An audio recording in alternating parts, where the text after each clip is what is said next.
नमस्कार, मैं तरुण वर्मा और मैं एक क्लिनिकल साइकोलॉजिस्ट हूँ। इस वीडियो में आपको बताऊँगा कि अगर आपकी फैमिली में किसी को बाइपोलर डिसऑर्डर है, तो ऐसे पेशेंट से डील करने में किन इम्पॉर्टेंट पॉइंट्स का ध्यान रखना चाहिए, कौन से ऐसे इम्पॉर्टेंट पहलू हैं, ज़रूरी चीज़ें हैं जिनको ध्यान में रखना ज़रूरी है ताकि ऐसे पर्सन को मैनेज किया जा सके। कुछ ऐसी टिप्स, कुछ ऐसी सजेशंस आपको दूँगा जो कि बाइपोलर पेशेंट को मैनेज करने में आपको हेल्प देंगी या एक डायरेक्शन देंगी। तो आइए शुरू करते हैं इस वीडियो को। बाइपोलर डिसऑर्डर जिस पेशेंट को होता है, उसके लिए ना ही सिर्फ अपनी कंडीशन को संभाल पाना मुश्किल होता है, आसपास के लोगों के लिए भी बड़ा मुश्किल हो जाता है ऐसे पेशेंट से डील कर पाना। बाइपोलर डिसऑर्डर के पेशेंट के जो मूड में जो अप्स एंड डाउन्स होते हैं, एपिसोड्स आते हैं, उससे डील करना फैमिली मेंबर्स के लिए बड़ा परेशानी का इशू बन जाता है। इससे ना ही सिर्फ रिश्ते पर असर पड़ता है, साथ ही लाइफ के बड़े सारे दूसरे एरियाज हैं जो कि अफेक्ट होते हैं, जिनमें कि काफ़ी बर्बादी हो सकती है।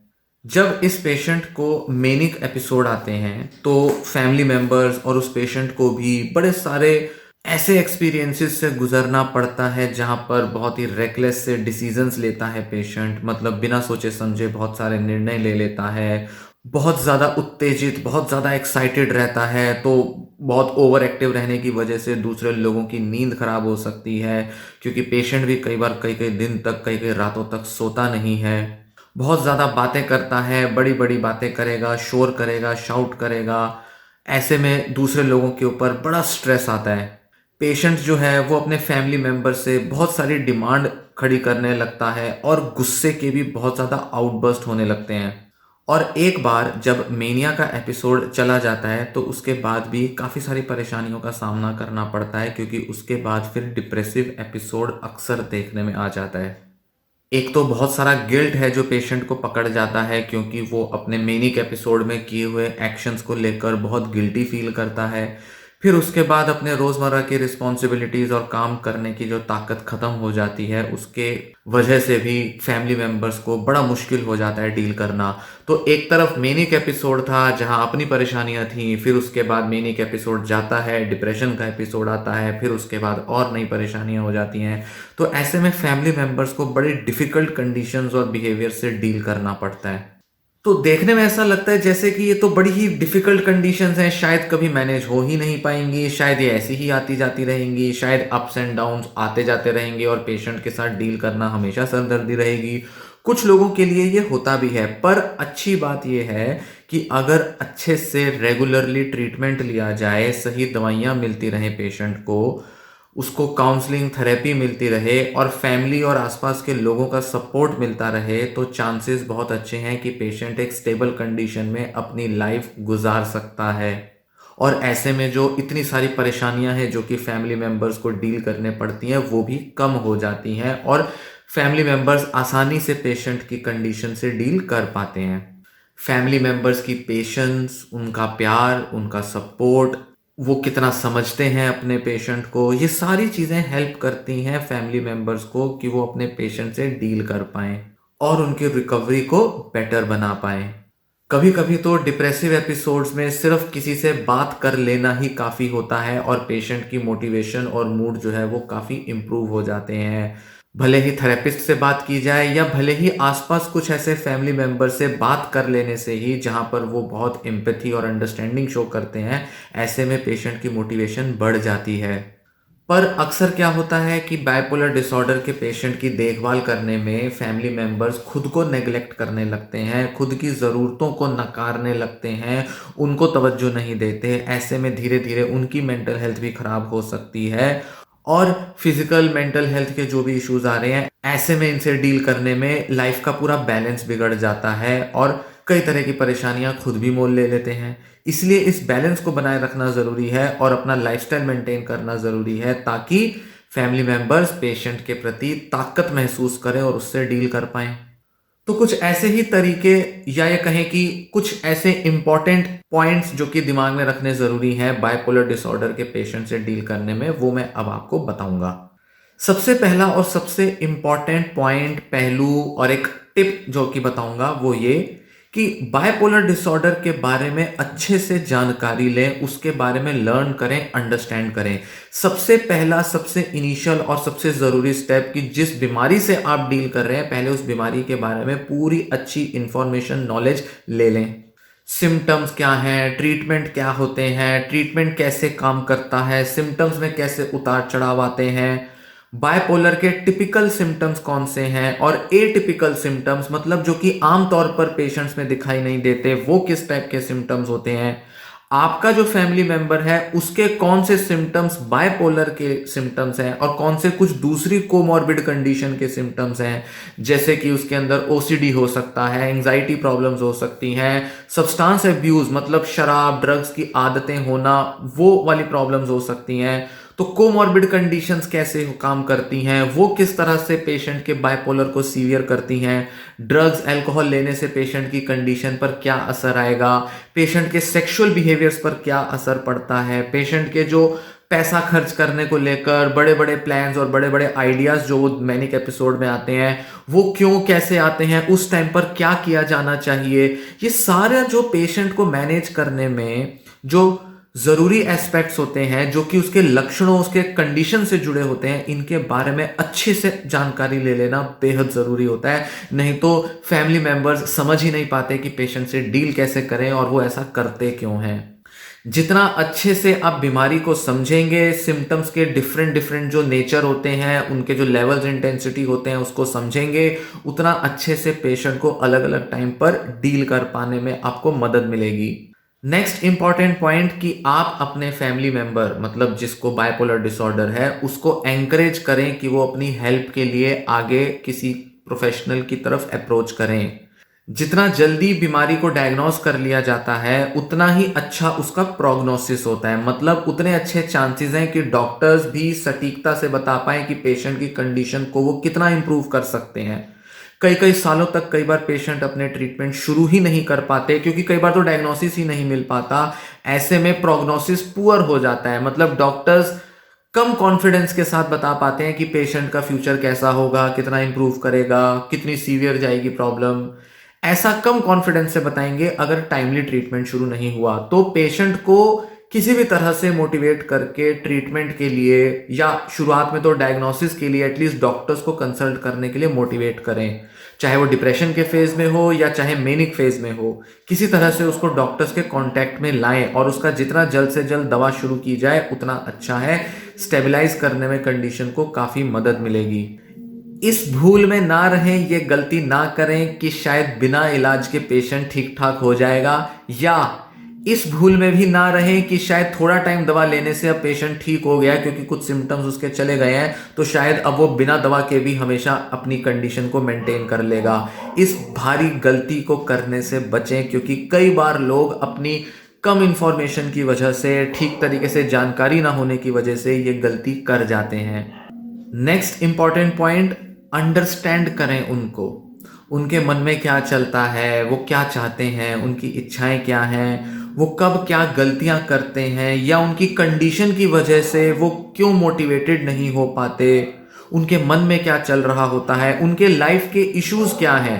अगर पेशेंट को मान लीजिए 19, 20, 22 की उम्र में बायपोलर डिसऑर्डर हो रहा है तो उसके लाइफ के इश्यूज अलग होंगे, फिर एपिसोड आते जाते रहेंगे। 30-35 का हो जाता है ये पर्सन तो तब इश्यूज अलग होंगे, तो उसके मन में जो सारे जो विचार चल रहे होंगे वो अक्सर इन अपने लाइफ के कंसर्न से जुड़े होंगे। तो इनको समझें, जाने कि पेशेंट की अपनी लाइफ की कंडीशन कैसी है, बीमारी की कंडीशन कैसी है और ऐसे में पर्सन किन इश्यूज से डील कर रहा है और उसके मन में किस तरह के विचार चल रहे हैं।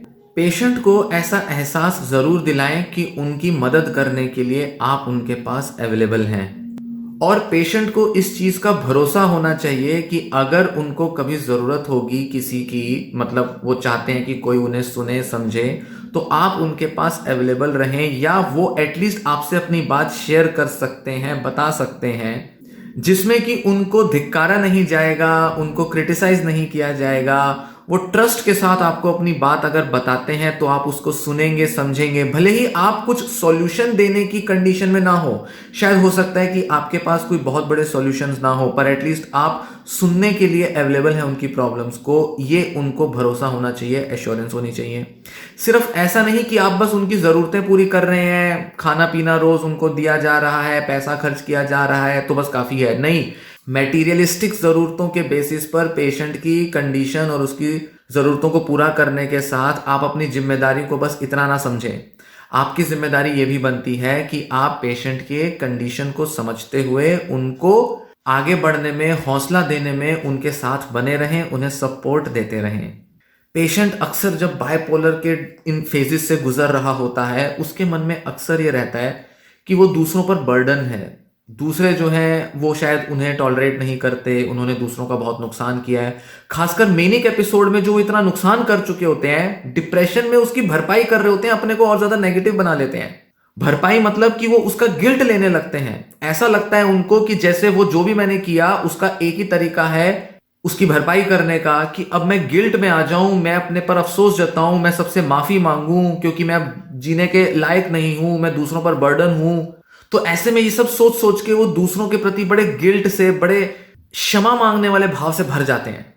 ऐसे में सुसाइडल थॉट्स आ सकती हैं। तो पेशेंट को अक्सर ये एश्योरेंस देते रहें कि वो आप पर बोझ नहीं है और आप उनकी मदद के लिए अवेलेबल हैं, और जो भी वो इस कंडीशन से गुजर रहे हैं, वो उनका बायपोलर डिसऑर्डर, उनके जीन्स, उनकी बायोलॉजी, उनका ब्रेन, उनके ब्रेन के केमिकल्स, वो सब उनसे ये सब करा देते हैं, जबकि वो उनकी गलती नहीं है।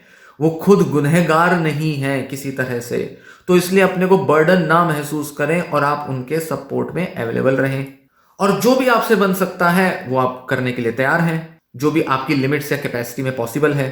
नेक्स्ट इंपॉर्टेंट पॉइंट कि आप पेशेंस, धैर्य बनाए रखें। पेशेंट को बेटर होने में टाइम लगता है, चाहे भले वो किसी एपिसोड में हो, मेनिया का एपिसोड कम होना हो, डिप्रेशन का एपिसोड दूर होना हो, या पेशेंट की ओवरऑल कंडीशन को स्टेबलाइज होने में, ताकि बस दवाओं पर पेशेंट अपनी डे टू डे फंक्शनिंग को मेंटेन कर सकें और अपने अच्छे डिसीजन ले सकें, या इस लेवल पर आए जहां उन्होंने जो भी गलतियां की हैं, नुकसान किए हैं, उसकी भरपाई करने में उनको काफी टाइम लग सकता है।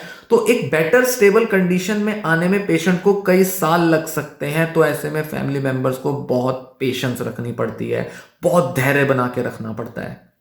हर पेशेंट की रिकवरी एक जैसी नहीं होती, हर पेशेंट की रिकवरी में आने वाले झटके, नुकसान एक जैसे नहीं होते। कई सारे फैक्टर्स पेशेंट की कंडीशन को वर्स कर सकते हैं, और कई सारे कारणों की वजह से पेशेंट की रिकवरी बेटर हो सकती है।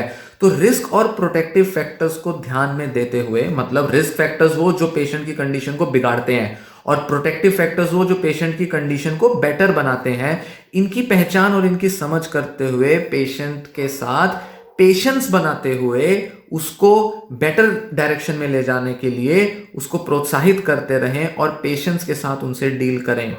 बायपोलर डिसऑर्डर को मैनेज करना एक लाइफ लॉन्ग प्रोसेस होता है। जितना परेशान वो पेशेंट खुद है, उतनी ही परेशानी किसी ना किसी स्तर पर, या शायद ये कहें कि पेशेंट के मुकाबले तो कम ही कहेंगे, पर फैमिली मेंबर्स के लिए भी बहुत ज़्यादा परेशानियां आती हैं। इसलिए पेशेंट भी अपने लेवल पर मैनेज करना सीख रहा है, करता रहता है, और साथ ही फैमिली मेंबर्स भी अपने को संभालने पर और अपने को मैनेज करने पर ध्यान दें।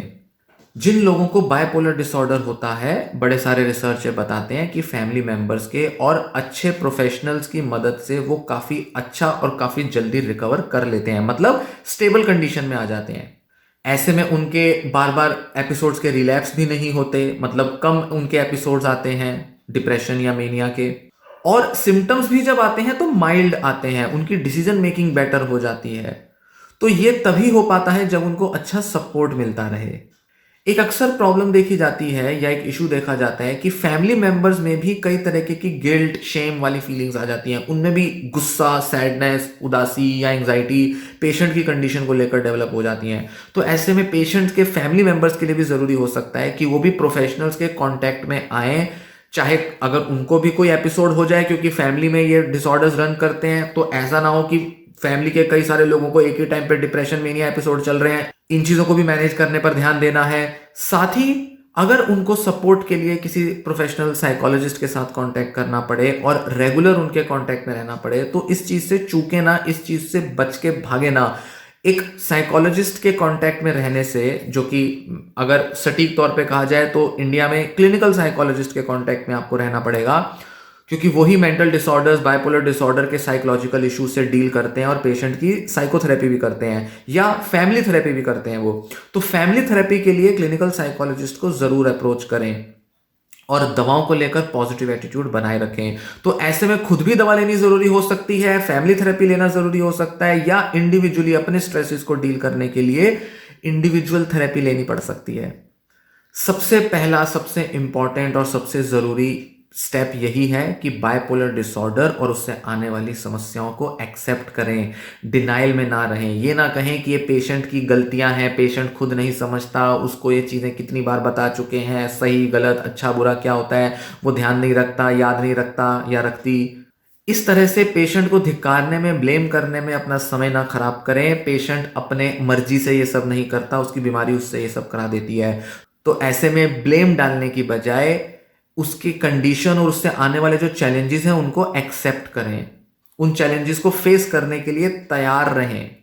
इसमें ये बात की स्वीकृति भी शामिल है, इस बात को भी स्वीकार करना पड़ सकता है कि शायद ये पेशेंट जिसको बाइपोलर डिसऑर्डर हुआ है, अब शायद ये पहले जैसा नॉर्मल कभी नहीं हो पाएगा या कभी नहीं हो पाएगी।